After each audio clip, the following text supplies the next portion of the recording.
সম্মানিত ভিউয়ার্স, মাসুদ চৌধুরী বলছি। আবার চলে আসলাম একটি ভিডিও নিয়ে আপনাদের সামনে। এই কারণে আসা যে পেন্টিং সম্পর্কে আপনাদের কিছু কথা বলবো। আমি একটা পেন্টিং করছি, সেই সম্পর্কে কিছু জানাবার জন্য। তো যেহেতু পেন্টিং করতে আসলে একজন আর্টিস্টের অনেক সময় লেগে যায়, অনেক ধৈর্যের পরীক্ষা দিতে হয়, অনেক কাজ করতে হয়, তারপর না সুন্দর একটা পেন্টিং হওয়া সম্ভব। এই ধৈর্য ধরে কথাগুলো শুনতে হবে, তা না হলে পেন্টিং বোঝা অতটা সম্ভব না। আশা করি সবাই না টেনে সম্পূর্ণ ভিডিওটি দেখবেন এবং কথাগুলি শুনবেন, তাহলে পেন্টিং এর কথা, পেন্টিং এর মর্ম আপনারা নিজেদের ভিতরে ধারণ করতে পারবেন। তো আমরা চলে যাই আমার একটা পেন্টিং এর দিকে। সেই পেন্টিং সম্পর্কে এই হচ্ছে সেই পেন্টিংটি, যেটার কথা আপনাকে বললাম। পেন্টিংটি দেখুন, কালারের দিকটা আগে বলি। খুব চমৎকার একটা কাজ, খুব চমৎকার একটা কালার, খুব চমৎকার একটা কালার কম্বিনেশন। এটি আছে পেন্টিং এর মূল বিষয়বস্তু। এখন আমি বলতে চাই যে পেন্টিং কিভাবে কথা বলে বা আপনি কিভাবে পেন্টিং এর সাথে কথা বলবেন, এটাই হলো মূল বিষয়। তো আমি তার আগে বলে নিই, এই পেন্টিং এর সাইজটা কত। এই পেন্টিং এর সাইজটা হচ্ছে 35 ইঞ্চি ইন্টু 35 ইঞ্চি, স্কোয়ার টাইপের একটা পেন্টিং। নিশ্চয়ই বুঝতে পারতেছেন। তো আপনারা দেখুন, আমি একটু ক্লোজ আপ হই, একটু ক্লোজ আপ পরে হবো। এই যে দেখুন, পেন্টিং কয়েকটা ধাপ আছে, 3টা ধাপ আছে। প্রথমত এই যে উপরের একটা ধাপ, এই দেখুন ব্লুর ভিতরে অনেক কাজ আছে, ব্লাড একটু হালকা ব্লু, আবার ব্লু ব্লাড। তারপর আসছে পরের স্টেপ, এই যে সবুজ একটা স্টেপ আছে, পরে সবুজ, পাশে একটু রেডিশ আছে। তারপরের স্টেপ হলো এই যে এইটার নিচে এই কালারটা, কিছু সবুজ, কিছু অ্যাশ কালার। এই হলো 4টা ধাপে পেন্টিংটা। এই 4টে ধাপের কিন্তু অনেকটা গুরুত্ব আছে। এই পুরো কালার কম্পিটিশনটা নেওয়া আসলে নেওয়ার জন্যই নেওয়া না, এর সাথে প্রকৃতির সাথে রিলেটেড, প্রকৃতির কাজগুলি পেন্টিং এ চলে আসে।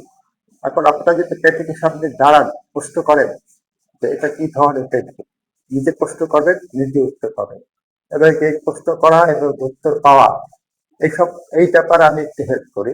যেমন ধরেন, আমরা যখন একটা দৃশ্য দেখি, উপরে দেখি আকাশ, এই সেই আকাশ উপরে যে নীল নীল দেখতেছেন আকাশ, এখন বলতে পারেন যে কালো সাদা, এইগুলি কি দিয়েছি, এইগুলো হচ্ছে এই আকাশের ভিতরে একটা কম্বিনেশন। আকাশটাকে আরো গর্জিয়াস, আরো সুন্দর, আরো অ্যাট্রাক্টিভ করার জন্য কিছু কালার সেট করা হচ্ছে, কালার কম্বিনেশন ফিল করাবার জন্য। তারপর নিচের স্টেপটা দেখেন, সবুজ মাঠ। এই সবুজ মাঠটা ওইভাবে দেওয়া হয়েছে কালার কম্বিনেশনের একটা পার্ট হিসাবে। তারপরটা দেখেন যে রেডিশ একটা ব্যাপার, এটা একটা রাস্তা। তারপরে দেখেন ডান পাশে সবুজ, বা পাশে একটু পানির কালার, অ্যাশ কালার। এটা পানির একটা ইফেক্ট নিয়ে আসার চেষ্টা করেছি। এই হচ্ছে ব্যাপার। তো এই পুরোটাই হলো একটা কালার কম্বিনেশন এবং আবার রিয়েলিস্টিক কাজ, যেটা পুরোপুরি রিয়েল কাজ বলা চলে না, সেমনি অ্যাবস্ট্রাক্ট বলা চলে। আর যদি মনে করেন যে না, পুরোটাই অ্যাবস্ট্রাক্ট পেন্টিং, কালার বা অ্যাবস্ট্রাক্ট পেন্টিং, একটা মজা আছে পেন্টিং, এই মজাটা আপনারা আপনাদের বুঝতে হবে। এবং আপনারা যদি এখন এই পেন্টিংকে প্রশ্ন করেন, উত্তর পেন্টিং এ আপনাদেরকে দিয়ে দিবে। এখন পেন্টিংটা সরাসরি কথা বলতে পারবে না, ওই আপনাকে উত্তরটা নিজের ভিতর থেকে নিয়ে নিতে হবে। আমি আমি বলতে চাই যে পেন্টিংটা দেখবেন, দেখার পর পেন্টিংয়ের মজাটা বুঝবেন, মজাটা নেওয়ার পর আপনার নিজের ভিতরে ধারণ করবেন, তারপরে প্রশ্ন করবেন এবং প্রশ্নের উত্তর আপনি নিজেই দিবেন। তাহলে বুঝতে পারবেন যে পেন্টিং এর ডেপথ, পেন্টিং এর বিষয়বস্তু, পেন্টিংটা কতটা গর্জিয়াস হতে পারে, কালার কম্বিনেশনে যে কত ভেরিয়েশন কালার কম্বিনেশন হয়, সেগুলি বুঝতে পারবেন। এরকম ধীরে ধীরে সবকিছু আপনার পক্ষে বোঝা সম্ভব। তো যাই হোক, আজকে স্বল্প সময়ে সবকিছু বোঝানো সম্ভব না।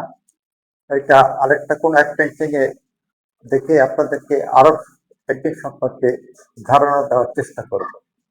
তো সবাইকে শুভ, সবাইকে অনেক শুভেচ্ছা, শুভকামনা, এবং আশা করি সবাই আমার এই ভিডিওতে লাইক কমেন্ট শেয়ার করবেন। তো সবাইকে আবার শুভেচ্ছা জানিয়ে আমি আমার ভিডিও শেষ করব। বাই।